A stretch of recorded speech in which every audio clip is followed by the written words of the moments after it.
Hello everyone, this is 10X Generation and this is my road to $1 billion. Today was a learning-filled day and quite a productive day, but I didn't actually do like work for a long period of time. A lot of it it was kind of interrupted by something in the middle, but I still got a lot done and I'm excited to share with you guys. So as you know, I'm building a computer sharing platform where users can earn passive income by sharing their PCs to others through the internet. Basically a decentralized decentralized cloud gaming. And I'm building this out and I need to integrate Stripe to handle payments. And of course, the payments aren't going to happen on my platform. They're going to happen on Stripe. So I have to find a way of integrating my server and Stripe together. So when there's a purchase, it lets my server know so the users can know. And that process involves webhooks. And this is, I talked about this in my previous video, but it goes into a realm of networking that I'm not super familiar with. So a lot of learning has been done. But what I got done yesterday was basically setting up an Nginx shell reverse proxy and a Flask and a unicorn, like I forget what it's called. I think it's just a regular proxy. Around my server, right? So now it's publicly accessible, and Stripe can send HTTP requests to it. So like it can post, right? That's a HTTP request. It can post new successful payments and those kinds of events. But the issue with it is that right now it only works on HTTP or server point port 80, right? That's HTTP, that's the port for it, 80. But in order for it to be on production level, in order for Stripe I could take it off test mode, it has to be on port 443 or HTTPS. And that's a more secure version of HTTP. And the official word for attaching, to turn and converting an HTTP into HTTPS, you need SSL or SSL certificate. A secure shell layer on top of the HTTP makes it into HTTPS. And that's what's needed to deploy this on a production level. And I didn't know how to get that SSL certificate. So there's ways to generate it. You could generate it for free, but the one I was generating naturally on my manually on my computer wasn't working. Whenever I would try to do the things I was trying to do, it would give me an invalid certificate error. So I was thinking, what? I've heard of SSL before. Like I have websites, and I always had to purchase and get SSL attached to my website so that Google doesn't flag it. Could I use one of my websites' SSL certificate? And turns out I could. So all I did was go onto my domain registrar, and for neoncontroller.app, that's one of my websites, I downloaded the SSL certificate and I uploaded that to my server, or binded that to my server, and and it worked. And I also used this interesting thing called subdomains. So instead of just having it so that I have to type in the actual IP address of the server, it's called an A name in the DNS records. You can provide another name or a subdomain for the website. So studio.youtube.com. YouTube is the domain. Studio is a subdomain, and .com is whatever, right? When you buy a domain, you can have as many subdomains as you want, and you can route those subdomains to different servers, different hosts. So that's what I did. I created a subdomain to act as the official name of my server. So now it's not just a bunch of numbers. It actually has a nice, cool, it looks nice. And I do believe that it's necessary to get the SSL to work. I didn't test it without it, but yeah, so that was interesting, something cool I learned. And yeah, we got that working. So there's two more things that I have to do.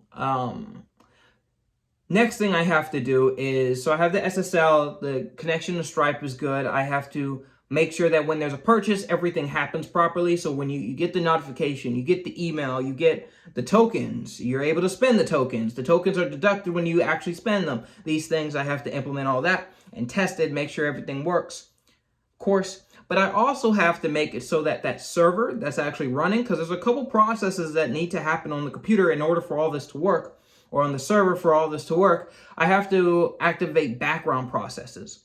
So what I do right now when I try to, when I actually run the Discord bot, I open up an SSH shell, I think, is it a shell? SSH terminal, right? And that basically is like a portal into the actual computer in the cloud. And I could type in commands and stuff and do things on that computer.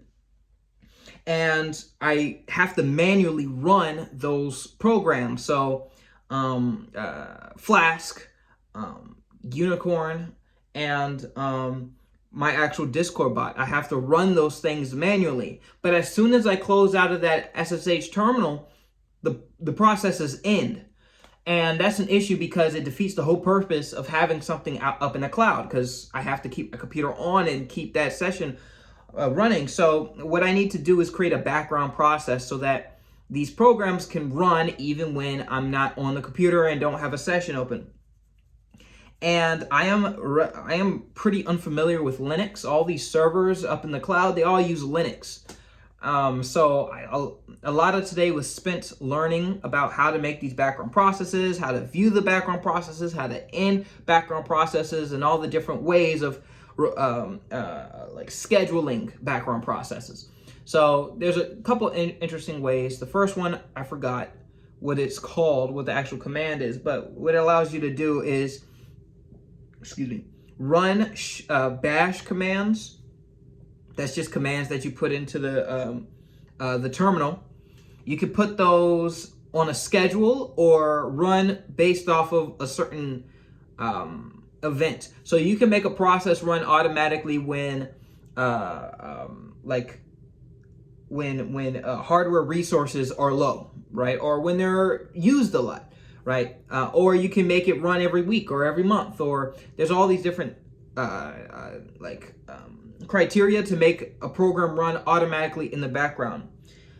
That one's interesting. I'm not going to use it. There's also the at command, and you can specify the time at which you want to run a specific command. That one's pretty cool, but I'm also not going to use that. The one I am going to use is a service. So what you can do is bind a command, right, to a service. And then you can run that service, and that service runs in the background. So basically giving me the thing that I want. So I can start the service, close it out, and then come back in and end the service, and it's all good. So that's pretty cool. I don't have that fully implemented yet. It's about 80% done, but it seems relatively straightforward, so we're gonna get that done. So that's cool.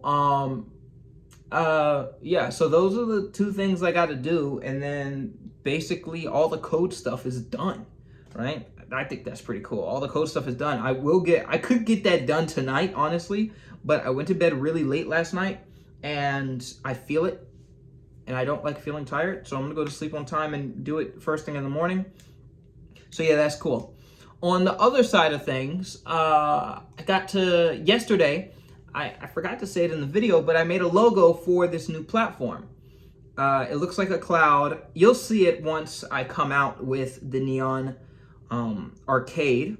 I think I may need to change the name Neon Arcade. It doesn't fit with the logo at all, but I think it's a cool logo, and I posted it on my Instagram just to see what my friends and stuff think about it, and everyone likes it. So we're gonna roll with it. I made it in 10 minutes. Because I don't think you should spend a whole lot of time on relatively irrelevant things like the name and the logo and the tagline and the designs and colors and stuff. All that is really kind of irrelevant because you can change it at any time. If the name doesn't pop, you can change it. Like Neon Controller on the Google Play Store, that wasn't the first name. the first name was Aether, like space, like the Aether. It was called Aether, but I found that too many people spelled it wrong because it's spelled Aether. No, first it was Aether, and everyone spelled that wrong, and then I changed it to Aether. People spelled that wrong, so then I did Ather. No one liked that, and it doesn't look cool anymore. So I was like, I'm just gonna call it neon, like neon. It has no meaning. It's just a word. Let's call it neon. And people like neon, so the name doesn't really matter. And the logo, I guess you could say, is a little bit more important. But again, it's one of those things that you could just change at any time. I could just hire a graphic designer to make it again, or I could spend more time doing it. So I'm not going to put a whole lot of effort into it, especially if people like it. So, but it's fun. It's a creative outlet.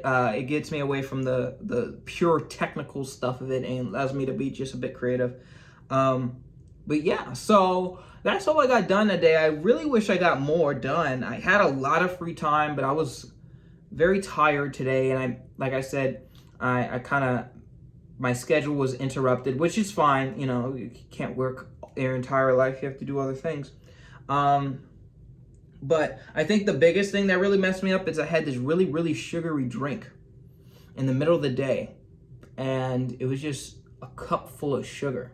And that's my theory on why I feel kind of bad, and probably because I went to bed late too. So we're gonna, of course, stay away from those as much as possible. Of course, I'm not gonna beat myself up if I do it, but just be mindful about that. But yeah, so that's all I did for today. Tomorrow's gonna be excellent. I'm gonna get, I want to get all the programming stuff done tomorrow. That's my goal, so I can focus on, actually testing and creating the resources for you guys. So yeah, so thank you all so much for watching. If you enjoyed, please like, comment, and subscribe. I make these videos every single day. So I'll see you guys tomorrow.